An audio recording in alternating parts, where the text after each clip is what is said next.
We have the Captain Marvel Halloween costume right here, you guys. I'm gonna open it up, take a look at it. It does include the jumpsuit right here, and it includes the belt. So I'm gonna show you guys what it looks like in a second. I just wanted to say that we had to go a size smaller because they run a little bit big and they're a stretchy jumpsuit. So you do wanna go one size smaller so it can fit you a little bit better, okay?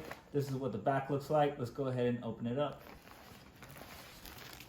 Okay, you guys, we are gonna start with the belt. This is how the belt looks right here. It does have this little Velcro right here, so you could open it and close it.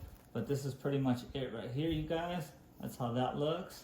Let's go ahead and move on to the jumpsuit. This is it right here. We have this cardboard here we're gonna take out. And then this is the neck piece right here, as you guys could see. Should fit nice around the neck. We do have the star right here.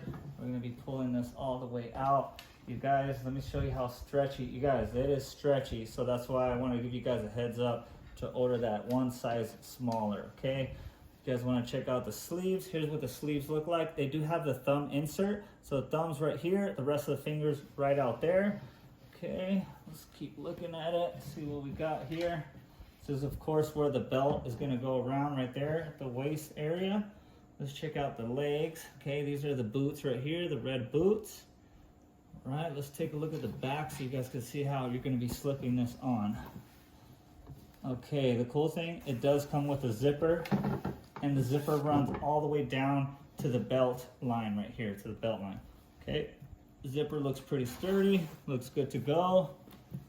Okay, so shouldn't have a problem sliding in there. And you guys, definitely recommend this. Pick it up if you're looking for a Captain Marvel costume.